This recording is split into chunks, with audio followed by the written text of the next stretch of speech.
Diyos maray na hapon mga tugang. Ihahatod sa Indo ang darakulang bareta ngunyan para sa aga. Mga baretang maruluwas sa mga dyaryo nasyonal. Alagad enot na nindong madadangog sa radyo DCGB. Ini ang bareta alas 5. Sa ngaran ni Serpio Fernandez, ako ang sa indong makakaibahan sa pagbabareta. Ako po si Joshua Bino. Ngunyan sa dispatchos kan darakulang bareta sa lado nasyonal. Puga-puga na ang preparasyon asin pagsapinal kan Aklan Provincial Government asin Malay Tourism Office sa saindang preparasyon sa pagduong sa giraray kan high-end cruise ship na MS Seabourn Encore lunad an nasa 400 na European tourista asin 200 na crew members na nakatalaan mag-abot sa Pebrero 13, 2023 sa Isla Can Boracay. Sigun kay Mr. Nieven Makirang, Executive Assistant 5 kan Office of the Governor, na ini ang primerong cruise ship na maduong sa Boracay matapos ang maabot sa 2 taon na pandemya.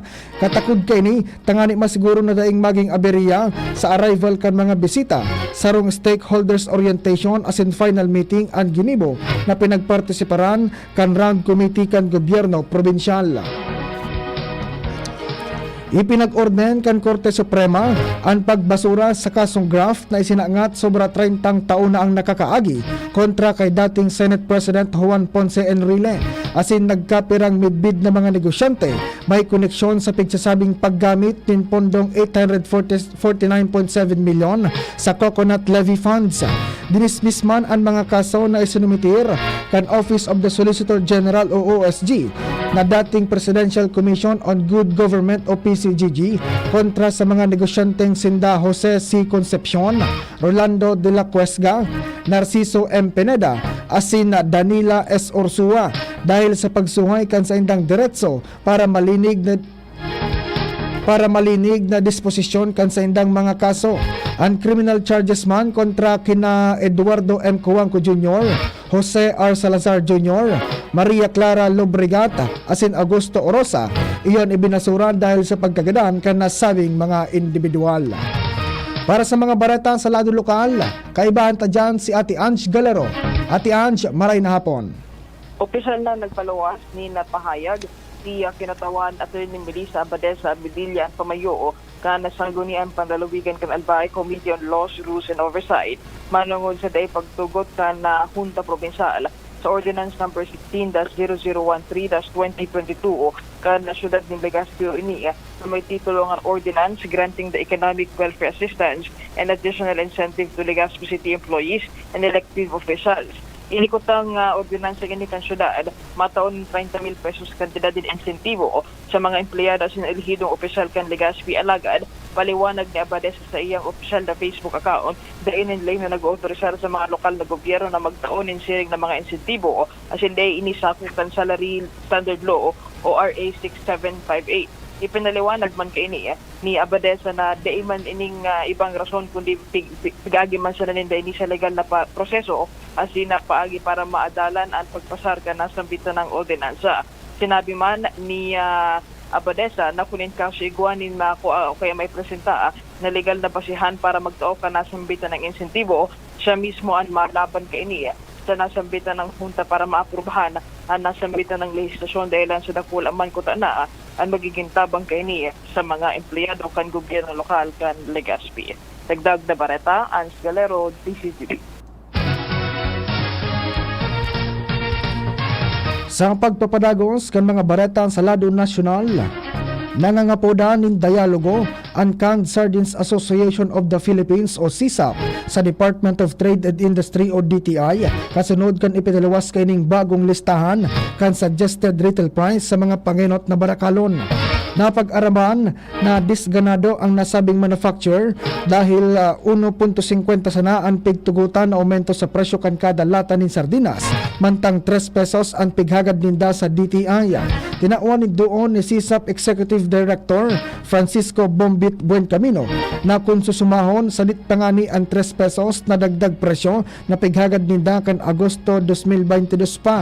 Sa nakaaging saro may kabangang taon, dahil nagdesisyon ang DTI asin naglangkaw na naman ang manufacturing cost ninda dahil sa pagmahal kan mga raw materials, siring man ang ipinatob na wage hike.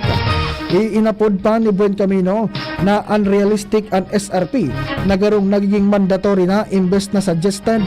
Dai naman indilhensya ang mga manufacturer dahilan digdi. Katakod kay ni plano kan SISAF o SISAP na dai na mag-supply sa mga supermarket as in imbes kay ni direkta na sa mga saunan. Mantang pig-adal malindang mag-export lugod sa ibang ASEAN countries kung saan 2 beses na mas halangkaw ang retail price kan sardinas kaysa digdi sa Pilipinas. Gigibuhon sa aga ang Philippine Economic Briefing sa Tokyo, Japan. Ini sigon kay Department of Budget and Management o DBM Secretary Amena Pangandaman. Sa press statement, sinabi kan Secretary na tutukaron sa economic briefing and investment opportunities sa nasyon. Sa primerong parte kan business opportunities, nakapalaman ang strategic partnership sa pag-ultanan kan Pilipinas as in Japan, lalo na ang economic as in defense cooperation kan duwang nasyon na ipresentar ni Finance Secretary Benjamin Jokno. Susundan man kan panel discussion kaibahan si Presidente Ferdinand Marcos Jr.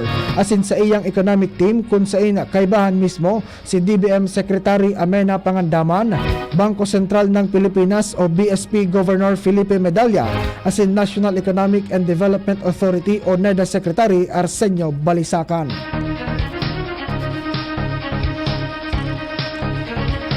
Biglalauman na ipipresentar ni DBM Secretary Amena Pangandaman ang mga importanteng features kan Fiscal Year 2023 General Appropriations Act o GAA, updates manungod sa expenditure accounts, budget reforms initiatives as in maging ang mga priority legislative agenda kan Marcos administration sa gigibuhon na Philippine Economic Briefing sa Tokyo, Japan. Sa ikaduwang parte kan forum, tutukaron man ang may kinaaraman sa infrastruktura as in industry sectors. Ang mga panelist digdi, iyo ang mga sekretary kan Department of Trade and Industry o DTI, Department of Public Works and Highways o DPWH, Department of Tourism o DOT, as in Department of Transportation o DOTR. Biglalauman na mapahayag manin mensahe si Presidente Bongbong Marcos. Idinagdag pa na magkakaigwaman na roundtable meetings, kaibahan ang mga corporate leader, magkakaigwanin pirmahan sa nagkapirang letters of intent o kasunduan, igwamanin na luncheon and networking event, as in meeting sa mga business forum organizers. Nakipaghoron si Philippine National Police o PNP Chief Police General Rodolfo Azurin Jr. kay International Criminal Police Organization o Interpol Secretary General Jurgen Stack sa sidelines kan ika-24 na Interpol Asian Regional Conference sa Abu Dhabi, United Arab Emirates o UAE. Sa paghoron kan duwang opisyal, sinuguro ni Azurin ang bilog na suporta kan PNP sa mga inisyatibo kan Interpol kontra sa international crimes. Natukar man ang paggamit ng biometrics sa pag-screen kan mga dayuhan na mabisita sa Pilipinas bilang kadagdagan na proteksyon sa national security. Kamautan kaining masiguro na ligtas ang Pilipinas sa mga turista asin sa iyang mga turista. Ipighiras man ni Azurin sa Interpol Secretary General na padagos na pigpapukusog kan PNP ang kapabilidad kan mga anti-cybercrime units bilang pangontra sa cybercrime as in human trafficking.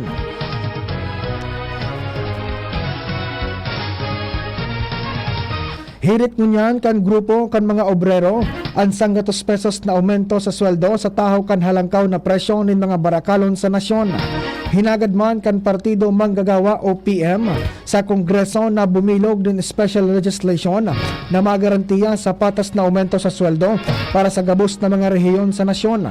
Sigun sa grupo, ang kantidad kan minimum wage sa Metro Manila nagbaba nin 88 pesos dahil sa pag-itaas kan presyo nin commodities. Ang pangapunan man kan grupo, separado pa sa saindang petisyon sa Regional Wage Board and Regional Wage Board sa National Capital Region o NCR para sa limitadong annual wage increase sa mga empleyado. Nag-itaas ang bilang kan mga Pilipino na nagsabing bako ng ligtas ang mga tinampo asin naglala ang problema kan illegal na droga sa nasyon. Sigun sa survey kan Social Weather Station o SWS, na 50% sa mga respondent ang nagsabing natatakot na sindang maglakaw nin solo sa mga tinampo. Igwama nin 60% ang nagsabing natatakot sindang laugon nin mga mahabas an sa indang mga harong. Ginibo ang survey poon Disyembre 10 sagkod 14, 2022 na igwa ni na 1,200 na adult respondents. Ang nasabing numero mas halangkaw kumpara ka nakaaging panahon ni dating Presidente Rodrigo Duterte. Naipa-deport na kan Department of Justice o DOJ ang duwa pang Japanese national na wanted sa nagkapirang serye nin harabasan duman sa Japan. Sa pahayag ni Bureau of Immigration o BI spokesperson Sandoval, alas 2:05 nin aga, nakahali ang mga wanted na dayuhan na sina Tomonobu Saito asin Yuki Watanabe na pigsasabing alias Luffy. Kasabay kan mga ini ang nagkapirang tauhan kan Japanese police kung sa intolo sindang naipatapok pabalik sa saindang nasyon matapos madismissed ang kinakahampang na kaso sa Pasay Regional Trial Court kan Miyerkules. Magigurumduman na inot nang naipa-deport kan DOJ kan Martes ang duwa pang Japanese fugitives na sina Kyoto Imamura asin Toshiya Fujita. Bago na pa-deport, nakuha naman kan Japanese police ang mga ebidensya kontra sa apat na wanted gikan sa immigration.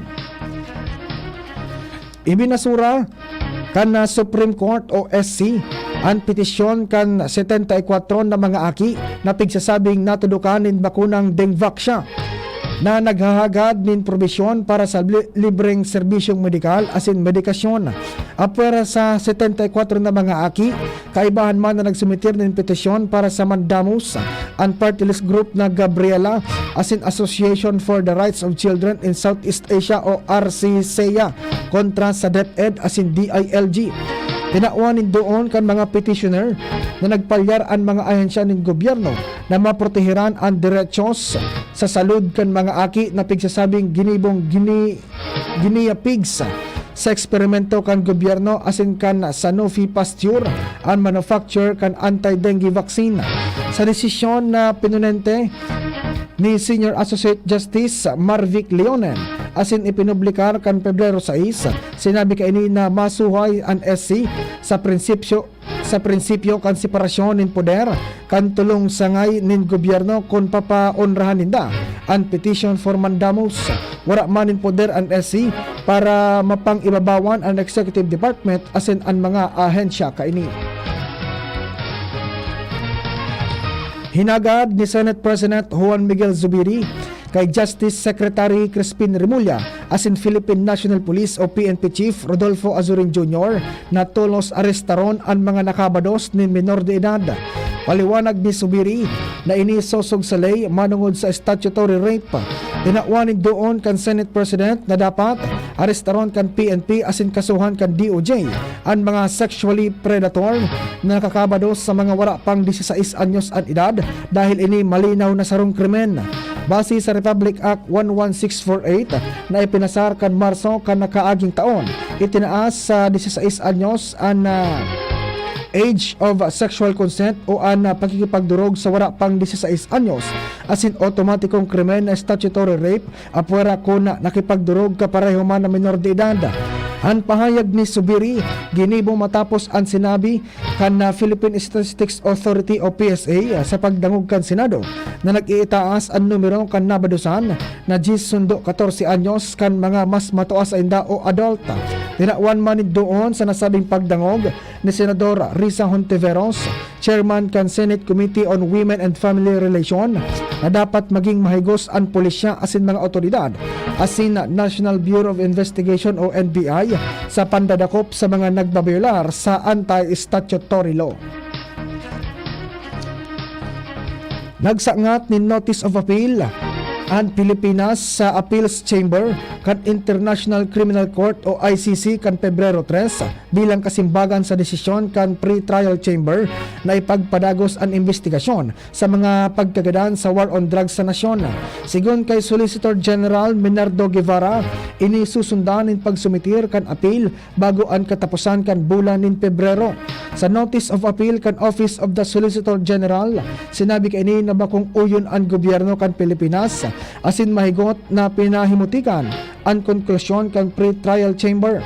Magigurumduman na inot ng sinabi kan ICC na bako ini kontento sa investigasyon kan Pilipinas para pundohon ang sa indang pag-uugid sa drug war killings sa bilog na nasyon. Tuon Enero 1992 sagkod 2022, nagtutubod na kadaklan kan Pilipino na daing problemang magresibi nin kwarta kada eleksyon basta iboboto man giraray ang kandidatong gusto. Ini ang sinabi kan Social Weather Station o SWS sa saindang 2023 SWS Survey Review. Ibinasi ini sa mga survey na piglansar ka nakaaging taon panahon kung noarin nangyari ang 2022 elections. Katakod ka ini, ipinaginundom kan Commission on Elections na krimen na may magkakanigong padusa sa iraruman kanlay ang parehong vote buying as in vote selling. Alagad na pwedeng magsumitir nin anuman na election-related cases bago ang official campaign period dahil da pa pigkukonsiderar na kandidato ang mga nagsumitir nin Certificate of Candidacy. Sa panhuring bareta, pinatawan nin padusang 2,000 Hong Kong dollars kan korte sa Hong Kong kontra sa 24 anyos na Pinoy na residente duman. Ini matapos na madakupan nin marijuana ang Pinoy waiter mantang siya naka-lunch break sa trabaho. Napag-araman na nagpapatrolya ang mga pulis kan mahiling ang Pinoy na may pugol na nakasinding hand-rolled na sigarilyo na may laog na cannabis o marijuana. Nakatabang man sa Pinoy ang pagsumitir kay ni nin guilty plea kaya napababa ang hatol sa iya. Nagluwas man na marhay ang record ka nasabing Pilipino sa nagkapera ang taon niyang pag-star sa Hong Kong kaibahan ang sa iyang pamilya. Iyan mga tugang, ang darakulang bareta ang ngunyan para sa aga. Mga bareta iyan na maruluwas sa mga dyaryo nasyonal. Alagad enot na nindong nadangog sa radyo DCGB, bareta alas 5. Sa lado technical, Kuya Nems Flora. Sa IT, Richard Astor asin Tresya Marie Litana. Sa pangaraan kan mga nagsurat kan bareta, Angel Mustaza, Jenny Macho Balyaran. Kaibahan man ang sa tuyang mga interns hali sa Bicol University. Sa erarom iyan kan supervision ni News Director Mar de la Cruz. Sa ngaron man ni Sir Pio Fernandez, ako ang sa indong nakaibahan sa pagbabareta. Ako po si Joshua Bino. Salamat kan sa indong pag-antabay.